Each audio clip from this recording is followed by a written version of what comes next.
My advice to anybody that's going through it, talk to someone who's been there and wore the t-shirt. The Swallows is all about support and awareness. The Swallows is very much about having that one-to-one support, group support, social media support, whatever that person needs. The Swallows was born because that's what I wanted. With being self-employed, I wanted to go working and doing whatever I could when I was working. Getting back to work was important. Absolutely brilliant to be back at work. So if anyone has got the opportunity to have the operation with a robot, I would definitely say have it done. If anybody's had any misgivings about going under a robot surgery, don't have. If it hadn't been for the robot, I don't think I'd be here today. I never had a thought that I wasn't going to get fixed.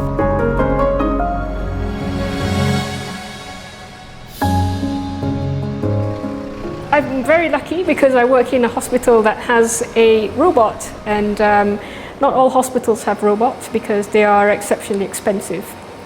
So Leo was here, and it was one of the attractions why I came to work in this hospital. It also meant it fulfilled one of my dreams, which is to provide head and neck cancer treatment for this hospital and for the people of Lancashire, where I can hopefully deliver not only cure but also preservation of quality of life and function, which is very, very important because in head and neck cancer surgery, those are the two things that really significantly affect patients. So even if you remove the cancer completely in the traditional way, sometimes the impact of that is that it affects patients' function and, of course, their quality of life.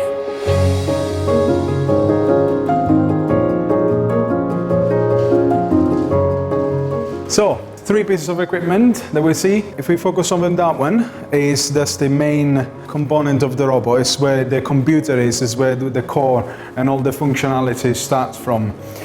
From that, two blue cables go around to connect the console and the patient card.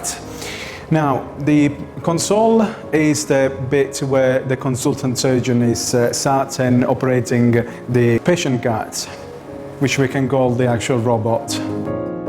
The console of the car has got pedals to activate the electrosurgical instruments. It's got binocular where the consultant can appreciate 3D vision. The movement is that precise, and then there is also a tremor threshold control. So if the surgeon for some reason has got shaky hands, the movement of the shaky hands, it won't be reproduced on the arms of the robot. It's very precise. Yeah, two arms, one camera and an optional third instrument arm on the back. This arm you put the camera, and in these two arms there is the surgical instruments. The camera and the instruments will go inside the mouth, and the consultant can start dissecting the tumour.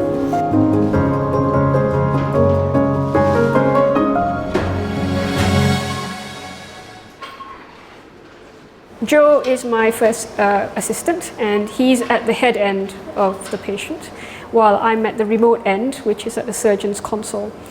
Joe and I work as a team. Between the both of us, I think he has the harder job because he's right next to the robot arms. He can't actually see what I can see, which is very good image at the console. So he has to turn his head while he's doing that to the patient's side cart. So sometimes even if I move a little bit, the robot arm can move quite a lot. He may have to move his head out of the way sometimes. But during the procedure, it can get quite intense like that. And it's really important that we have a very good understanding of what we want to achieve and deliver the surgery that the patient needs. The role of the assistant is the one to be a link between the patient and the consultant at the console. So I ease Ms. Ghazali's job. I check that everything is fine at the patient end. My first patient here in this hospital is a builder. We did his operation, and within a few weeks he was out doing his job, which was pretty amazing. I went with Miss Ghazali in her room, and she said every chance that we're going to get this sorted out and you'll be back to normal. So I was full of confidence virtually straight away. The removal of the tumour it took about 25 minutes, I then went back to a ward, and then I was there for 4 days. And then after 4 days, they let me home when they could see I could eat and I could swallow, everything was okay. I was home for 3 weeks. I felt strong enough to go back to work. Just to get into the swing of things and just to not be sat at home moping. The alternative method at the moment is actually where they split your lower jaw and open it up. Actually go inside, do the surgery, and then obviously close your jaw and sew it back up. But it's quite invasive, that, and it actually leaves a lot of scarring. So, you know, so when they give me the option for the robotic, I was like, yeah, you know, more than happy. With a lip split mandibulotomy, they would stay at the hospital for, I don't know, 2 weeks, 3 weeks. With a robot, they're going home in 5 days. Patients who have to undergo all of that stay in hospital longer, and they stay in intensive care longer. And of course, you have to wait until the tissues inside heal properly before they can start swallowing again. And their speech is often delayed because you have a tracheostomy in place. Having the robot means you can prevent from having to do all of that. It gets you right to the back in the area where you need to. And the vision that's afforded by the 3D camera of the robot allows you to feel as if, as a surgeon, that you are right in the back of the tongue. So patients return to function quicker, patients stay in hospital much less time. I was never put on any medication at all. I had 2 paracetamol and some codeine. That was all I had, and it wasn't that painful. Well, the recovery was important, yeah. It was going to be a clean cut, straight in, straight out. I'd be in and out of hospital within a week. And I should recover quite quickly and everything will carry on as normal. So there wasn't any better option than using the robot. It was important to get back to work as soon as possible, more from a financial outlook, from a financial point of view. But also for activity, you know, getting up and moving about. The recovery time for me was quite fast. I was in hospital for 4 days. It wasn't horrendous at all, it wasn't bad, it was just an operation like anybody else has. I just felt relieved because I did not like the first option at all. But I'm quite sure the results wouldn't have been the same. I wouldn't be speaking like I am, and I would probably have some sort of disfigurement as well. But with the robot, nobody really knew I'd had any surgery if I didn't tell them.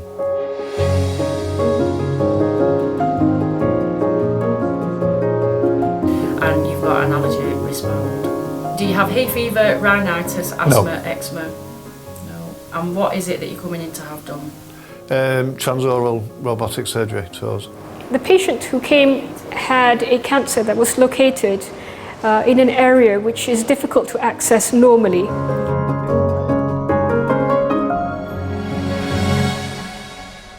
Mr. Niger, who's my consultant, found out about the robotic surgery at Blackburn. So when they use the Da Vinci robot, that allows them to actually go further down your throat and actually be more precise in terms of where they're going to cut, etc. When I went for the surgery, they said, you know, there'll be a few days in hospital, and then probably 2 to 3 weeks at home recovery, and then I could go back to work. Routine.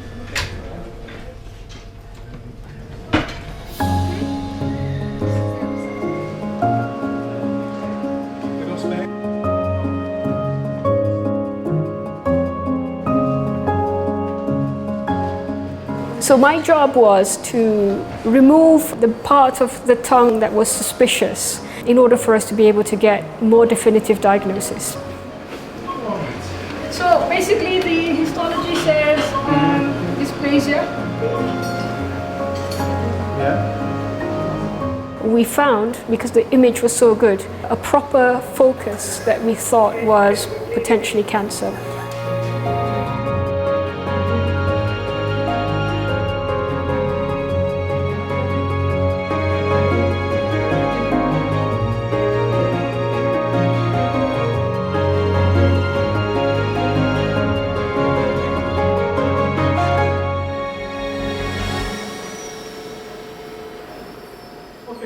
And I did find it to be one of the more difficult cases that I've done.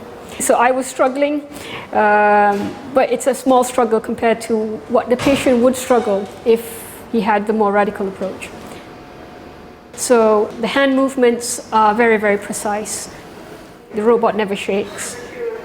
It's very accurate, and it reproduces what I want it to do. Is the other section not working? Yeah, sure. The patient had a very good recovery. Patients who have surgery at the back of the tongue, they take slightly longer time to heal compared to patients who've had their tonsils removed. I think he's doing very, very well because he's back to work, he's eating and drinking normally, and he has a big smile on his face. We've removed the cancer completely, which meant that he didn't really need any further treatment, and radiotherapy is avoided. Oh yeah, definitely. Yeah. I mean, I would recommend it 100%. Yeah. It's less intrusive. You can recover a lot quicker. Like I say, it saves your life at the end of the day.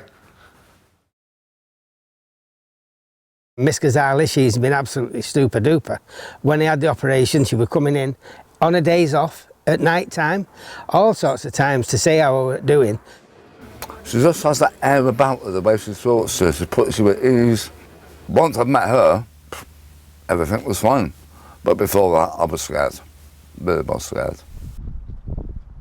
I'm back at work now, you know what I mean? He says, oh, it was just an illness. It was just an illness. And Miss Ghazali sorted me out, and Da Vinci. They sorted me out. Da Vinci. That's a robot's name, isn't it? There's a lot of money up front to buy the device, to kit the peripheral things that need to support the robot. But in the long term, this is where we're heading. These machines, yes, they do cost. However, there is a huge benefit in using them because they reduce hospital stay and they reduce sometimes even the cost of treatment. It didn't bother me at all because I'm a great believer in technology. I think they're a wonderful thing. There's much more control and there's less damage done with them. Much less damage. I mean, I'm here to prove that, you know, it's quite good. So I hope one day that I could be sat in my living room in pajamas, and I've planned the surgery on a software upload into the robot and using existing technology like navigation surgery, so the robot could then just do its thing because you've already planned it. It's not too far in the future, really. Yeah, so I won't be in my pajamas, I'll be here with these pajamas.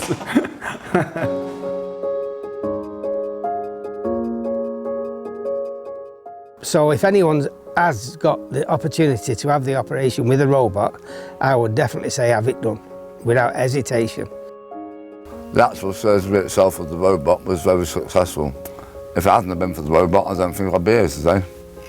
Personally, for me, I'd recommend the robot for surgery. It's an amazing thing. It's an amazing thing. I think we should have lots of them for lots of people, for lots of operations. Nowadays, cancer is very treatable. People live a long life after the diagnosis and treatment of cancer. And it's important that we deliver new ways of treating patients where we try to preserve the quality of life and maximize the quality of life after treatment.